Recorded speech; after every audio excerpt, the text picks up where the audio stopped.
सिन्नर तालुका औद्योगिक सहकारी वसाहतीमधील प्रदूषण करणारे कारखाने याच तालुक्यातील मुसळगावच्या शेतकऱ्यांसाठी अभिशाप ठरले आणि यामुळे अनेक शेतकऱ्यांची जमीन नापीक झाल्यानं उद्ध्वस्त झालेल्या व देशोधडीला लागलेल्या गावकऱ्यांनी न्याय मागण्यासाठी परिवर्तन कामगार सेनेच्या विशाल बदरंगे यांच्या मार्गदर्शनाखाली तब्बल महिनाभर महाराष्ट्र प्रदूषण नियंत्रण मंडळाच्या कार्यालयासमोर साखळी उपोषणाचे हत्यार उपसले होते। या दरम्यान आमदार, प्रांताधिकारी, तहसीलदार यांच्यासह पीडित शेतकऱ्यांच्या काही बैठका पार पडल्या, मात्र समाधानकारक तोडगा निघाला नाही।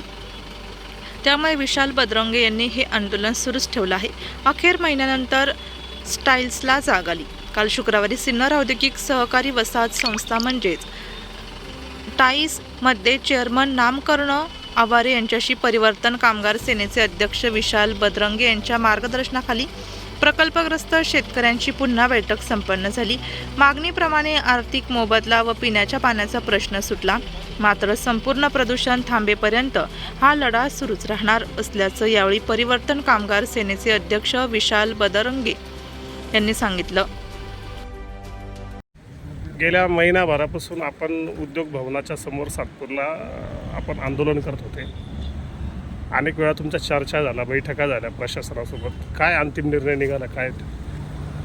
गेल्या 31 दिवसापासून मुसळगावचे जे बाधित शेतकरी आहेत त्यांच्या वतीने परिवर्तन कामगार सेनेच्या माध्यमातून गेल्या 31 दिवसापासून आम्ही महाराष्ट्र प्रदूषण नियंत्रण मंडळ नाशिक कार्यालयाच्या बाहेर बेमुदत साखळी उपोषणाला बसलेलो होतो। या संदर्भात 2 ते 3 वेळा सन्माननीय आमदार साहेब, त्यानंतर प्रांत मॅडम आणि तहसीलदार यांच्याकडे वारंवार मिटिंगा झाल्या।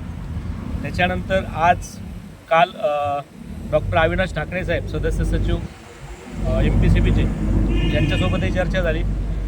तर चर्चेअंती आज स्टाईसचे जे चेअरमन आहेत सन्माननीय आवारे साहेब यांच्याबरोबर उद्योजकांच्या वतीने त्यांनी आमच्याबरोबर चर्चा केली। या चर्चेमध्ये असं ठरलेलं आहे की ते प्रत्येक शेतकऱ्याला प्रति एकर 70,000 रुपये देणार आहेत आणि ती जी टोटल अमाऊंट होते ती जवळपास 1,47,00,000 आसपास ती अमाऊंट जाते। सर्व आमचे जे 30 बाधित शेतकरी आहेत त्यांना आर्थिक मोबदला जो ह्याच्या अगोदर जे नुकसान झालेलं आहे ते नुकसान स्टाईस देण्यासाठी तयार आहे। हे नुकसान ते जवळपास 2 वर्ष सातत्याने देणार। जोपर्यंत ETP प्लांट पूर्णपणे कार्यान्वित होत नाही तोपर्यंत हा मोबदला शेतकऱ्यांना मिळणार आहे। पाण्याच्या संदर्भात पण सदर ग्रामपंचायतीने पाण्याची जबाबदारी घेऊन शेतकऱ्यांपर्यंत ते पाणी पोहोचवण्याचा निर्णय घेतलेला आहे। पण शेवटी पोल्युटिंग इंडस्ट्रीचा जो विषय आहे तो अजून प्रलंबित आहे। ज्या प्रदूषण करणाऱ्या कंपन्या आहेत त्यांच्या संदर्भात अजून ठोस काही निर्णय झालेला नाही।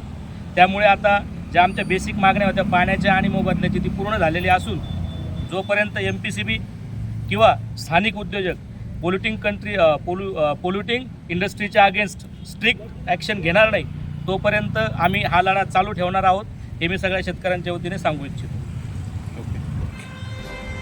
यावेळी देवराम घोलप, कचरू शिंदे, यशवंत शिंदे, वैभव क्षत्रिय, देविदास शिरसाट, अनिल शिरसाट, सोपान डावरे, विलास शिंदे, सदाशिव झाडे, अमोल शिंदे, प्रवीण जाधव, सुनीता वाघ, निवृत्ती डावरे, सुदाम शिरसाट, रामनाथ शिरसाट, संजय घोलप, माधव शिंदे, संतोष भंडारी, रंगनाथ जाधव, विठोबा शिरसाट, शांताराम मुसळे, राजेंद्र शिंदे, उद्धव शिरसाट, पूजा शिरसाट, दशरथ शिंदे, दीपक शिरसाट, सचिन शिंदे, भागवत शिरसाट, मनोहर भुजबळ, पंढरीनाथ शिंदे आदी सर्व प्रकल्पग्रस्त शेतकरी उपस्थित होते। नाशिक लोकशाही न्यूजसाठी रमेश खरात, सातपूर।